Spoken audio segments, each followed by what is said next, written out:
Well, thank you everybody for joining us here this morning. The ministers and I had an opportunity to do a tour of some of the devastation outside of Port Basques yesterday and in Port Basques yesterday, and it became immediately clear that there are serious structural issues, but also financial issues that are facing the people who have been impacted by this storm. So we're here to announce today $30 million in immediate Hurricane Fiona financial assistance from the provincial government. It's offered specifically to the impacted residents in these communities on the southwest coast. It's critical for residents who I'm sure are listening right now that they understand that they need to register through the Canadian Red Cross by calling 1-800-863-6582 or going to the emergency shelter at St. James Regional High School in Channel Port Basques. This is immediate one-time financial assistance for eligible Newfoundlanders and Labradorians, and it can be broken down as follows. $1,000 per household for people who have been temporarily evacuated from their principal residence during the storm and have returned to that residence by September 30th, 2022. That's money that can be used to help with repairs, help with waste, help with the immediate needs of a residence that is still intact. $10,000 per household to people who have been displaced from their principal residence and have been unable to return. A funding of $500,000 will be provided to the Canadian Red Cross to administer on behalf of the Government of Newfoundland and Labrador, nominally allocated as follows. $250,000 to support claims for immediate assistance, for example, in the removal of debris and personal items, and $250,000 to be provided for temporary accommodation assistance. There will be an additional $500,000 to be distributed amongst the impacted communities on the southwest coast based on the needs of individual communities. So things like overtime, barricades, unanticipated expenses. In addition, we'll try to recover as much as possible through the federal funding programs, of course, but we're getting the ball rolling right away to the families immediately. But looking to the future, the remainder of the fund will be used to rebuild and reassess people who have been displaced from their homes. We recognize that will require significant coordination across all levels of government, but we want to make sure that people know that financial assistance will be there for them in the rebuild. So if you do the math quickly, that's that's about $25 million for the rebuild purposes. We understand that this may not touch everybody, but it's an attempt to get money into people's pockets who need it the most in this time of distress. If there are people who slip through the cracks, we want them to call the helpline that Joanne at the helpline that we've promoted before, and we'll do our best to accommodate. There will be we'll require you to apply for funding, especially for the long-term rebuild, under the Hurricane Financial Assistance Program via the Canadian Red Cross. And details on that exact application process and forms will be coming in the oncoming days. You'll also be able to find information on this and the previous items we discussed on the govnl.ca webpage. There will be a link there that will be live within the next few minutes. We understand the Superintendent of Insurance has issued a bulletin to the insurance industry explaining the process of obtaining additional licenses for hiring temporary adjusters, as we've seen throughout these communities, the need for this immediately and assessing the impact of people's homes so that they can begin this long process as well. Really, the outpouring of support across the country to Newfoundland and Labrador has been heartfelt. It's been significant, and we all appreciate it. Speaking to several individuals yesterday, it's emotional, it's heartbreaking, and we hope that today's announcement causes some alleviation of their stress and strain during this terrible, terrible time. So with that, we'll open it up for questions. What about people, like a lot of people in these communities, like during Burnt Islands yesterday, they don't have phone service, they don't have internet. Like, is there anything being done to actually go out and inform them that these programs are available and help them get here? Like, even if you don't have a car that was damaged, how do you get to the shelter? Like, what's going to be done to help those people actually make sure they get the money? Yeah, so we'll obviously be promoting this information through the municipalities and the towns to communicate that with their citizens and individuals who've been impacted. We also have an incident command team that's been set up by the provincial government that will help make sure that the information has been spread across those levels of government, so that we recognize, of course, we were in those communities yesterday, and the cell service, as you suggested, isn't great, if existing at all in certain areas, and the internet can be difficult. But we will certainly be spreading the word. Can you tell us about? Obviously, there's a big need for housing right now, short and long term. Is there what's being done to address that situation? Sure. So in the immediate term, Terry, there's still an inventory being completed. We were just off a call with the incident response team, and the number stands now at around 95 homes that are uninhabitable. So we're taking that information and recognizing that people had been displaced and are oftentimes staying with family members and others. And we will have a housing coordinator in place working with that incident command team to ensure that we're directing them in the appropriate fashion. We recognize that there's a housing shortage here in the Port aux Basques region, and we'll be looking for ways to ensure that medium term is accommodated. So plans are being worked on. As you can appreciate, this is a moving target. This is a fishery story just as well as it is a residential loss story. Lots of fishing stages, a lot of equipment has been lost. What's your message to fishermen who've suffered such a loss here? I mean, it's devastating. You're absolutely right. It's to lose your home and then to lose your livelihood, or your livelihood be significantly threatened, is heartbreaking. And we will be working, of course, with our federal partners in the rebuild of the wharves. As you're aware, many of them fall under federal jurisdiction. And we're hopeful through the conversations with the federal ministers that there will be support in place to help with the rebuild. If I could add to that, I know the Atlantic provincial fishery ministers met the day before, and they've been working together because this is an Atlantic issue, absolutely. So they're coordinating their response, how they're going to deal with the federal government, but there's no shortage of attention being paid to it, and necessarily so. But is it possible that fishermen could get some compensation for the loss of outboard motors, for fishing gear, that kind of thing? Fishing stages? This package is meant to deal with the displacement from homes and individuals immediately. We recognize that it won't touch everybody, but this is something that we saw yesterday as an acute need, or over the last few days as an acute need. Those conversations will be ongoing, and of course they'll be happening with our federal partners. The federal government has been there to support fishermen in the past, and I'm sure they will in the future. We spoke with a number of people who don't have insurance. What will happen to them? Can they be helped? This is all to help people who don't have, who either have questions about insurance, or don't have insurance, or had insurance and aren't covered. They will all be covered in this plan. Even if you have insurance, some of this will help you in the immediate term, because I'm sure all of us have filled out insurance forms in the past. The money doesn't flow right away, but these people need clothing and supports today. So if you're displaced from your home, regardless if insurance covers it or not, we will give you $10,000 immediately to help with the essentials that you're going to require in the next few days. You talked about the rebuild, though, yeah. And you said there's $25 million for it down the road. Yeah, approximately. Whatever the number was. And I kind of asked you this question the other day, but I wanted to see if after you've gone and visited sort of these communities and stuff, you've had sort of more time to sort of think of a different perspective or further your thoughts on it. But has there any thought been made, or is this something that you're going to have to really have cram and try to get some rules in place before you start rebuilding about where you're going to rebuild? Because a lot of people are saying they don't want to go down. Most people don't want to return back to where they were. I think the statement that we made the other day is still the same. It'll be done with due consultation with the people who've been displaced, the leaders of the communities.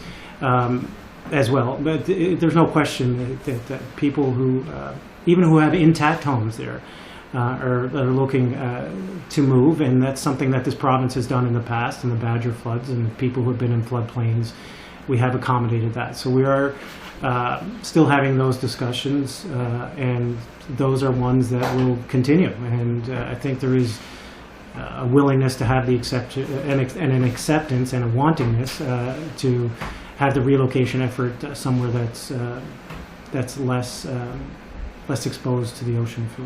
The reality is that in many of these cases it falls under municipal jurisdiction, so it's not like we can just step in and say you can do this or that. But going forward, everybody's working together. Everybody recognizes the fact that we have to plan ahead. And again, we've been talking to citizens, and in many cases, I don't think there's a desire to go back where they were. If people get this money while they're still dealing with their insurance, like is it conditional? Do they have to give it back at all, or do they get to keep like the payment and then take their insurance money as well? No, they get to keep. Could this money be in people's pockets as soon as today? No, the earliest that we've heard it will be Monday. It'll be run through the Red Cross. Well, just going back to the fishing question, like a lot of the fishers are saying they do kind of want this to be dealt with some urgency to like be ahead of the next season. Like, are you able to kind of say a timeline that you want to see that happen, or commit to kind of like helping speed it along before next? Yeah, of course. We'd like to speed it along as fast as possible. I have talked to Minister Hutchings about this specific issue as she's toured the devastated areas as well, and recognizes that in some of the communities outside of Port aux Basques, of course, they're mainly fishing stages. And unfortunately, there's some homes, but there's a lot of lost equipment, a lost livelihood, and she's assured me that those conversations will be happening at the federal level. Of course, I'll continue to have those discussions with Minister LeBlanc and others to ensure that they recognize the importance of that economic burden and the recovery effort to ensure that the fishermen are able to reestablish their livelihoods moving into the next season. What's the most important message you want us to impart to the Prime Minister today when he's here? Well, I think, no different than Premier King, that this is a devastating moment for the Southwest Coast. He needs to be here with financial support as we rebuild, and there's differences across the Atlantic region and how this storm has impacted individuals, and I think that it's important that he understand that the financial impact here in Port aux Basques, whether it's through direct through loss of homes or indirect through loss of employment, is an important one that he consider in the overall package when dealing with us. Have you had that commitment from him yet? I've had the assurances that they'll be there, and I have no doubt, given my previous conversations and with the Prime Minister and his understanding of Atlantic Canada and Newfoundland and Labrador in particular, that they will be there. Are you planning anything else, like a package? I know you said this is the immediate one for residents, like for businesses, maybe not specifically fishing, but other people that may have had livelihood impacts that wouldn't fall into any of these things? Yeah, that's certainly something we're considering, but we put this package together immediately to help with individuals in their personal lives in their homes. We will entertain other issues as they arise, no doubt. And look, this is not going to be perfect. I'm not, I can already print the story next week that someone will not have gotten what we said in an efficient way. But we want to make sure we're trying to hit as many people as possible, as fast as possible. And we have the help desks set up so that if there are people who slip through the cracks or businesses who slip through the cracks that we're not aware of, then let us know and we'll try our best to accommodate. If I could just add, everybody we spoke to yesterday, the relief that you could visibly see in them when you told them that we're going to take care of you, they get that it's not going to be tomorrow. But last night they probably, hopefully, slept a little better. They know that it takes a bit of time. And these are people that lost everything. But it was just that reassurance. Look, we're working through it. And we visibly saw that in Marguerite yesterday, insured and non-insured. And that's the thing. Everybody I've spoken to and I've had messages from, they recognize that, they say, look, we get it. It's going to take some time. But the fact that you're there is what matters. And they're willing to persevere. They're willing to understand. And as the Premier said, they get that, there's going to be some issues along the way. That's what happens. But overall, everybody I've spoken to is just happy that they don't have to worry about not just losing your home, but the cost, the financial side. That's a pretty big relief on them as they dig through rubble and figure out where they're going to sleep next week. I know it's still early, but do you have a ballpark on the losses that's been suffered here, and how much is going to make people whole again? What's the number? Financially or? Financially. No, we don't have a perfect handle on that. But the only thing we do know is it will grow over the next few days to weeks, to months even, as people go back to their homes and realize that they're uninhabitable. Like, those numbers will rise, right? It's one thing to the obvious, of course, of a collapsed house that you can't go back to. There's only a rooftop left, but homes that have significant water damage or have been shifted structurally. As people return to them and realize that they're uninhabitable, those numbers will rise. So This, again, was not meant to be an all-encompassing number. It's meant to provide relief to individuals who've been displaced, especially who have significant damage immediately. The number you noticed didn't include, Minister Loveless' department doesn't include the infrastructure rebuild. We recognize that that's all outside. And the only thing that's certain, Terry, I guess, is this number will grow and expand as the full scale and scope of this natural disaster is better understood. Well, maybe put it in perspective this way. There's 100 homes at least. All this fishing infrastructure is gone. Public marine infrastructure is gone. Is this the worst storm in the province's history in terms of losses? I believe so. I stand to be corrected, but I believe so for these, certainly in this area, without question. I mean, we've had natural disasters before, Terry, as you know, historically, tidal waves, Badger floods, fires, other things. But certainly for this area, you talk to people who are 80 years old and they've never seen anything like it. I don't know how it compares to when Igor was here. I don't know how it compares to the flooding in Central. So like even in terms of displacement numbers, in terms of infrastructure damage, I literally have I think no it's idea. I think, you know, I'm not trying to skate the question. I think it's just premature, you know, until we get a full handle on the scale and scope of the issues. You hear new issues every day, you know. If you had asked us 2 days ago, the full scope of an understanding of the fishing issue wouldn't have been fully, and I don't think we have a good handle on it yet. Like, as we talk to all these individual enterprises and what's actually recreational versus commercial, and what's going to be rebuilt versus not rebuilt, that will take some time, and so we just don't have a great grasp of that yet. Everyone we spoke with said this was an unprecedented event, but they also said they expect more of this in the future. Yeah. What's the government doing to plan for this? Well, you know, whenever you have a natural disaster, it's important to have a feedback loop, of course. You know, you prepare, you mitigate, you have the natural disaster, and then you feedback to see how you can do things better. And so as that's, you know, in the advanced stages of this, though, of course, we'll look at how we can improve our readiness, how we can improve our preparedness, how we can improve our communication as things change. For this specific incident, though, as has already been discussed here, people recognize that the frequency of extreme weather events is increasing. It's not unique to Newfoundland and Labrador. It's not unique to Canada. It's a global phenomenon. But they also understand that in the rebuild process that is a significant consideration. In fact, I haven't spoke to a single person who wants to rebuild exactly where they were. Most people are looking to be further protected. But again, like, they didn't, you know, oftentimes these people didn't choose to build there in the first place. Our province is beautiful because it was settled this way historically and culturally out of economic requirements to have the fishing stages and the houses close to the water.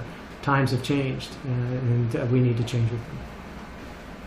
And if I can just add to that in terms of planning from a roads perspective Sorry, as well. could you grab that microphone? Oh, Yeah, that sorry. one. This one? Just slide the whole thing over. That one there, yeah. There you go. Thank you. For an Elvis, he's a low top. Just from a roads perspective in terms of planning, I've been minister responsible for infrastructure for a year and a half now, and the climate change lens is always applied to the planning process. Whether we replace a culvert, it's a larger culvert depending on the highway, the project that it involves, but that climate change lens is certainly applied to all of our conversations and all of our plannings, because as we see, it's a reality.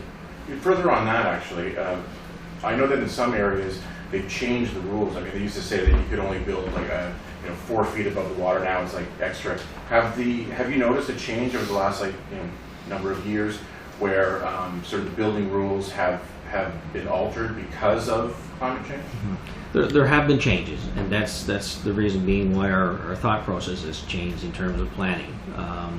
And as I said, we've installed many culverts through our roadways in the province in the last year and a half, and they've been larger culverts in size because we recognize the climate change and the potential, and trying to be proactive. And we've had many conversations. I've had conversations with federal counterparts as well in terms of coastal erosion and proactively planning that this doesn't happen. But as we can see, we've seen from Fiona, it was fierce and something that we're trying to prepare for. But it's a difficult task, but we're planning in that route. As you would know, many of those rules and regulations fall under municipal jurisdiction, and I'm sure this is a wake-up call to many municipalities, not just across Newfoundland and Labrador, but across the country, and how they do their own planning. I'm wondering, as well, you just mentioned you expect the cost estimate to grow. Like, can you just also confirm that you're open to the provincial funding support number to grow as well? Like, I know you've talked about people. Yes, we are. Yeah, we are. This is if we waited for perfection, and then no one would get money for months. We recognize that this is not going to be a perfect plan. It's not going to be a perfect estimate. But when you talk to individuals, they don't want perfect. They want help now, and they need help now. It's not even it's a necessity. And so that's the purpose of this plan today. But we recognize that we could be off, and it will grow. What's the latest number on the total number of people who've been displaced? Has that number changed? It has changed, and we we're talking to Incident Command this morning and the response team. And as it stands right now, there's 75 homes in Port aux Basques, 8 in Burnt Islands, 2 in Rose Blanche, 2 to 3 in Isle Morte, and 2 in Marguerite. But again, that's going to grow as we figure out. And that's the homes. One of the things we are doing is working with the Red Cross and working with the reservists to determine what the composition within the house is. In some cases, it was people renting an individual person. In some cases, it's families with children. So we're trying to figure out, and that's going to be really important moving forward when we get into trying to find out the displacement and matching people to the best accommodation. So it's a moving list of people, and moving list of coming up with a new inventory of housing all along the southwest coast. And so that's actively ongoing right now. And that's why, and sorry to cut you off, Terry, and that's why for anyone listening, it's even if you're in your mom's house, your uncle's house, please register with the Red Cross to let us know that you're displaced, so that we can have better understanding of the exact numbers. As one thing, as the minister said, to have a house, but was there 6 people, 2 people, one person in that home? So please register with the Red Cross so we can have a more fulsome understanding of the number of people that are displaced, and then a better, therefore, plan for housing. Are there still people in shelters, like emergency shelters right now, or is everyone accommodated with family and friends? It's our understanding everyone's been accommodated. Everyone's accommodated or in a hotel. No, I don't believe there's anybody still in the shelter at the hospital. And that's been like that for a couple of days too, is my understanding. Yeah, I think the first night, actually, before the night even ended, the people at the shelter were moved to Hotel Port aux Basques and all accommodated with rooms. And I don't believe there's been anybody staying at the shelter since then. And the Red Cross is paying for those hotels, is that correct? That's my understanding, actually, that the Red Cross paid for some of those, but we've also indicated But this will help now. We're going to work on that side as well if hotel accommodations are required going forward. And we're even going to work with hotels and places to figure out the package going forward. Instead of a night by night, we have to, obviously it could be a longer stay. Obviously, we're helping fund the Red Cross, and they're helping us administer the funds, and so that's part of the concept that was announced today.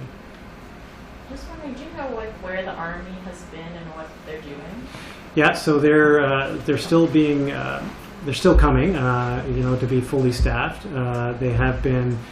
I know the Navy frigate has been doing wellness checks with individuals and communities along, the semi-remote communities along the coast. The Rangers are present in town, as you've all seen, and the Army is present in town.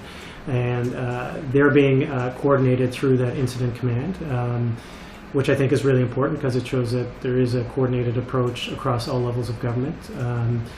And what they're doing wellness checks and inventories of people who've been displaced and helping us have a better understanding of the size and scale, but then will be deployed also from a labor perspective in the debris and cleanup and helping individuals too as they move back to their homes. Things may have shifted around their property and stuff. I can add a specific on that. The frigate actually is on the way or is in La Poile which is an isolated community here in the southwest coast, which has not been discussed much. And the reason is they haven't had telephone access for a number of days.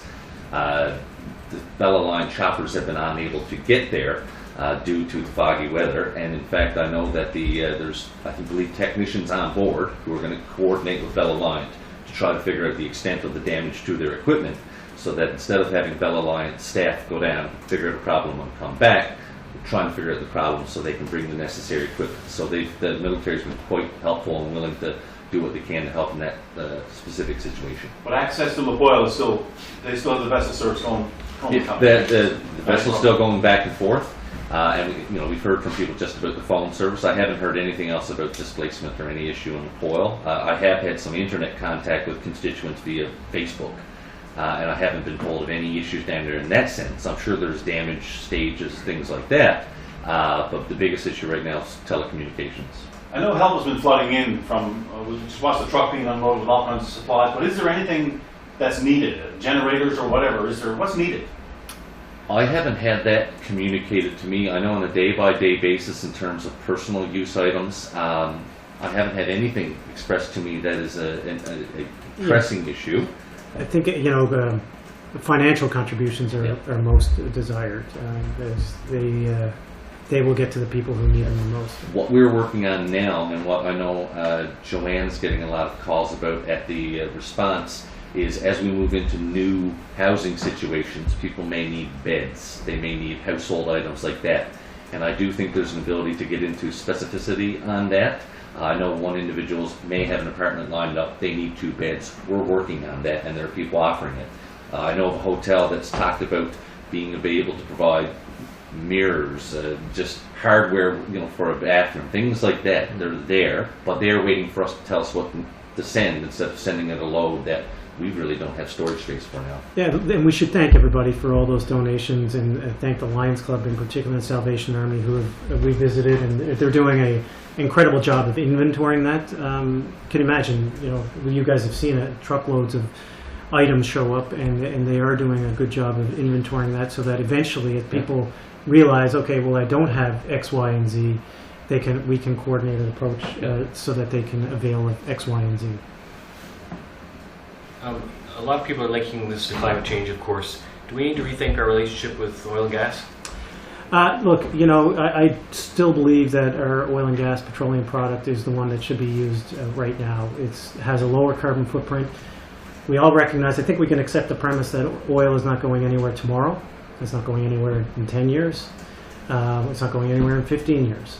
So if you're faced with that basic preposition, then shouldn't we be using the lower carbon footprint oil product, which Newfoundland and Labrador has right now? Not landlocked, sweeter crude, straight to market. That's the more responsible product to be using during this time of transition.